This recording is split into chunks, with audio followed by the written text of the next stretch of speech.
Hello friends, welcome to EPG Pathshala. I am Kavita Chauhan. I teach philosophy of art in University of Hyderabad. Today's module is Evaluating Indian Aesthetics, written by Sam Trivedi. This module is divided into three sections. First section deals with the central ideas of rasa theory.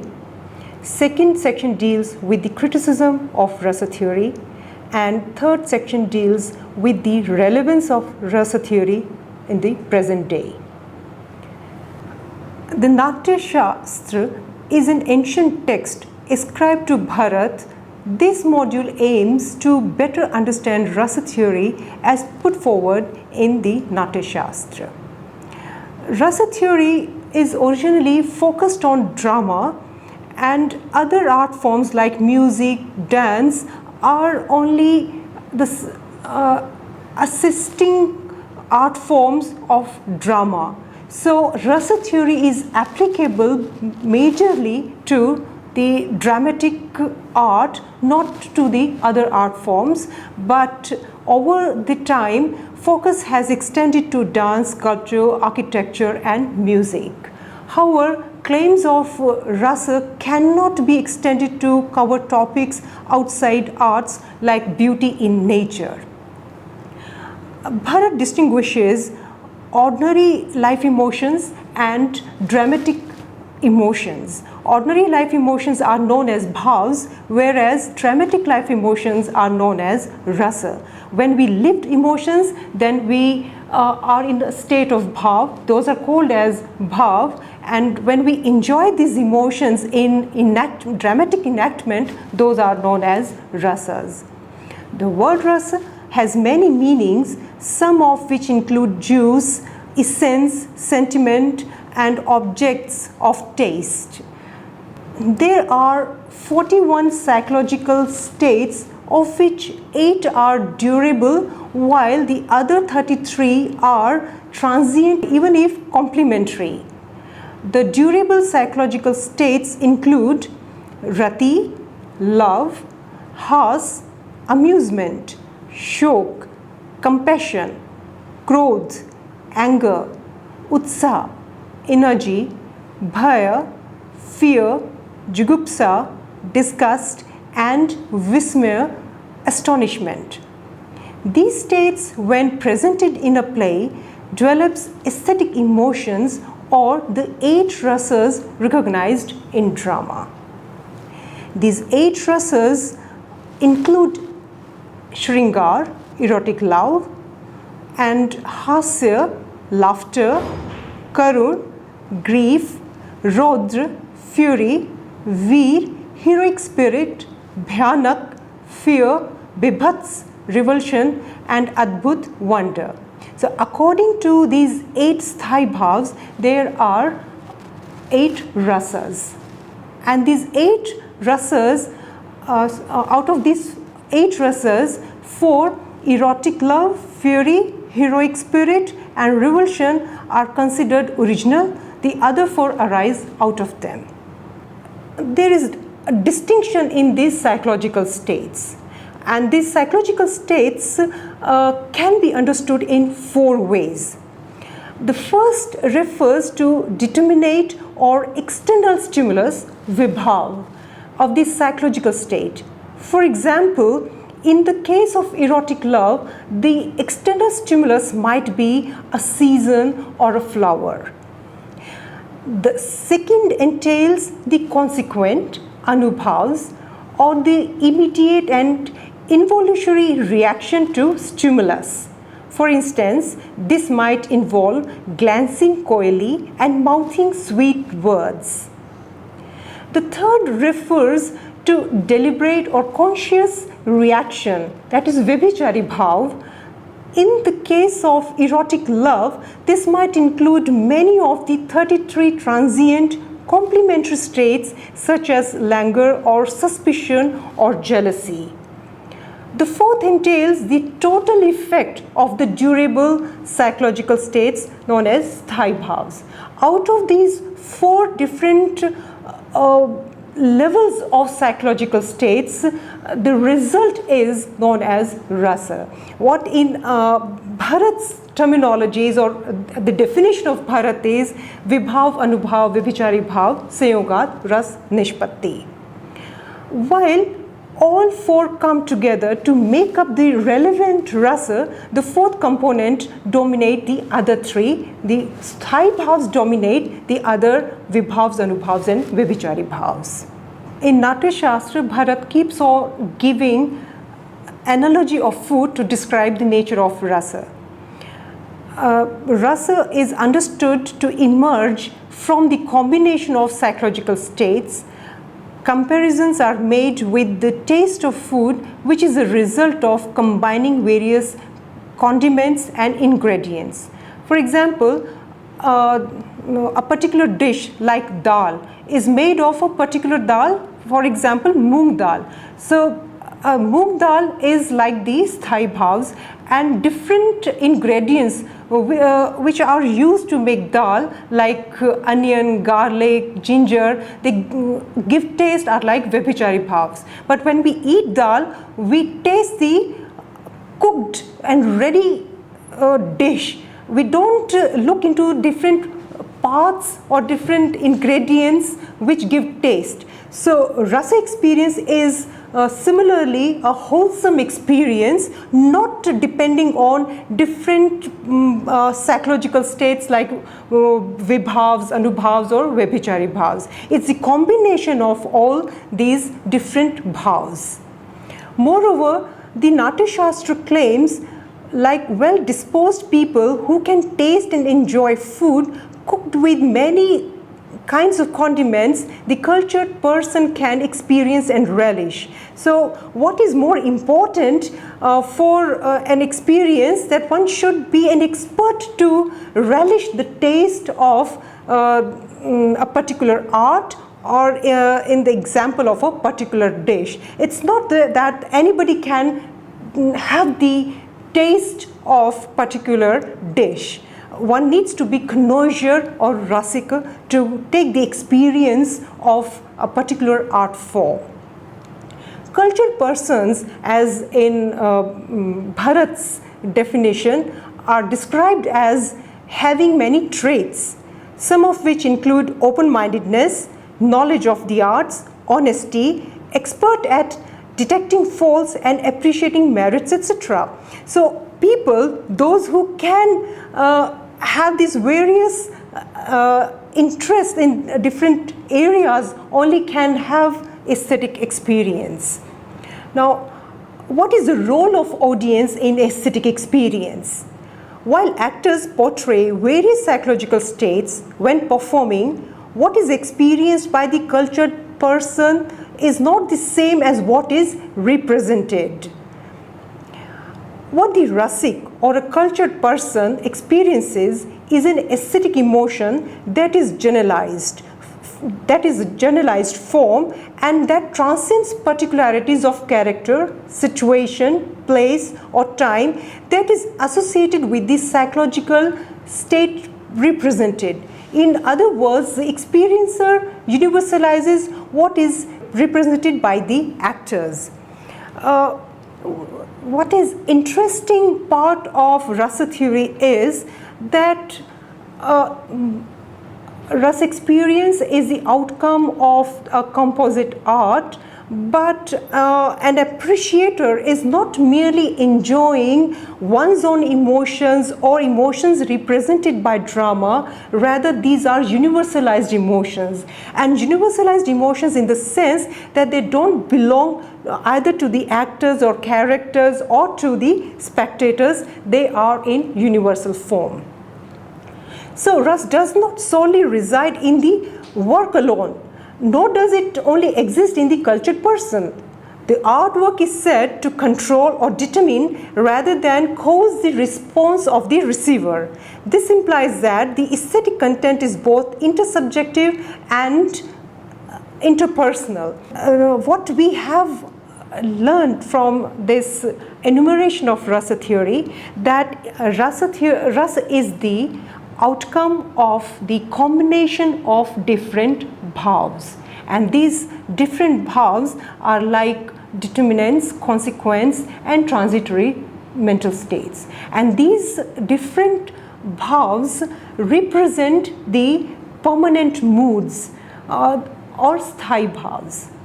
When the spectator enjoys, they don't enjoy merely their own emotions, rather they enjoy the universalized emotions, and these universalized emotions are different from our lived emotions known as bhavs. So when we talk about enjoyed emotions, then we talk about rasa. When we talk about lived emotions, we say these are bhavs. So distinction between bhavs and rasas is that which is universalized emotion or enjoyed or we can say universalized enjoyed emotions, those are known as rasa. Now, this is the enumeration of rasa theory as depicted in this treatise Natya Shastra. Now we come to the second section of this module, which is the criticism of rasa theory. Scholars have questioned the Natya Shastra's underlying claim, keeping with rasa theory, that all art is expressive of emotions and mental states. So since what we have discussed, these are various psychological states or mental states which is being represented in dramatic art form. Now the question is whether every art expresses emotions. Probably not. We can have different art forms, for example the formalistic art which does not represent emotions. Such an understanding would be too narrow for art as practiced and experienced today. For instance, purely formalistic experimental theatre is not expressive or emotive. However, such theatre is still considered an art form. So hence we can say that we can criticize Bharat's theory on the basis that every art form is not an expression of emotions. Second criticism of rasa theory is that writers like M. Haryana have pointed out that as per Indian aesthetics, the sole aim of art is pleasure. If sole aim of art is pleasure, then how can we expect that art teaches some didactic, moral or other values, like we should behave like Ram, not like Ravan. So these moral values are also being taught by different art forms or specifically by drama. So if pleasure is the only aim of drama, it is too narrow. Now, third criticism of rasa theory is that in Natya Shastra, Bharat suffices many elaborative rules for drama. These pertain to hand gestures, body language, gaits, etc. This is further followed by classifications and subclassifications that structure drama. Now, if that is the case, the problem would arise that there are always some revolutionary art, like Amrita Sehgal. She started writing in a different way. She revolted against the given structure, given format. If this is the case, then it is criticism against rasa theory, because artists always they start creating art with pain or with the different emotions which is against the prevalent rules and norms. So artists keep on breaking rules and creating different art forms. So that cannot be taken from Bharat's Natya Shastra straight away. Now, another criticism of Bharat's rasa theory is that, or particularly Bharat's Natya Shastra, is that he has talked about certain portrayal of negative emotions, like comic or laughter, emotion of laughter, hasya, has been considered as inferior. Furthermore, sorrow is said to relate to inferior persons and women. Moreover, the Natya Shastra has been accused of being patriarchal and hierarchical, given that there seems to exist a bias against women and members of underprivileged groups. This is a strong criticism against Bharat's Natya Shastra because certain emotions are being ascribed to women which are lower in nature. At one point of time, Bharat says that these 8 emotions are permanent and belongs to each and every individual. And another point of time, Bharat says that there are certain lower emotions that belong to a particular group of people and women. So this cannot be taken straight away from Bharat's Natya Shastra. Now we come to another criticism that goes against Natya Shastra. The Natya Shastra makes association between rasa and colors, but for the most part such connections are presented without sufficient justification. For instance, white is associated with comic laughter. There seems to be no justification for why comic laughter associates with white as opposed to any other shade of color. Bharat fails to give justification for this association between bhavs and colors, and what is the reason behind of this association.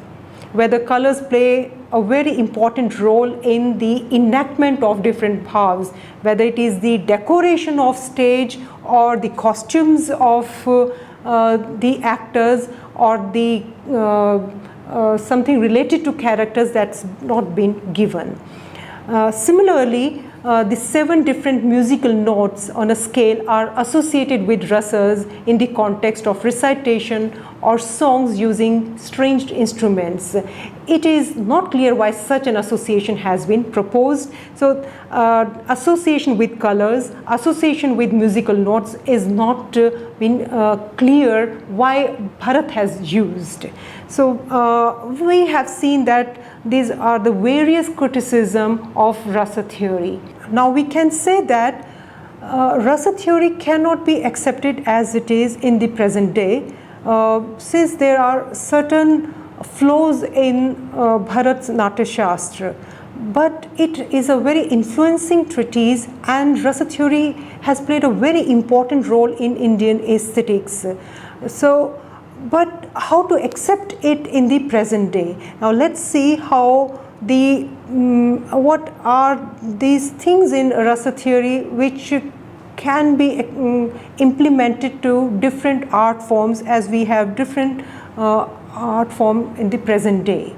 Now we come to the last section of this module, that what we can take from rasa theory.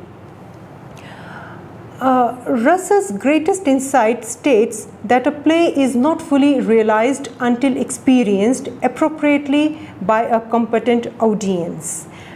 Most important thing in rasa theory is that it is a process between a rasic and the art object, that is drama.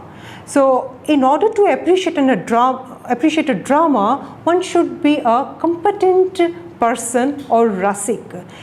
If one is not a competent person or connoisseur, cannot have rasa experience or aesthetic experience.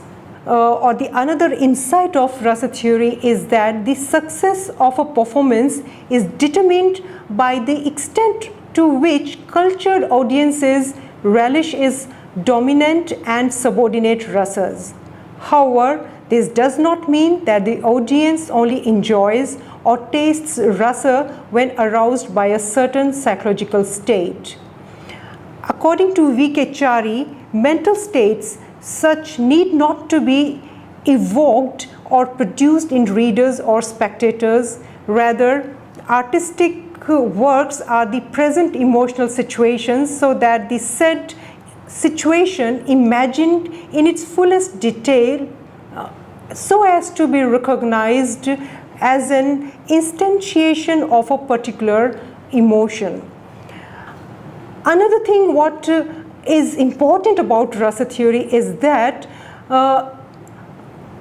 Rasa theory states that aesthetic enjoyment is the highest experience of life. This is the case given that it is a universalized feeling that transcends particularities.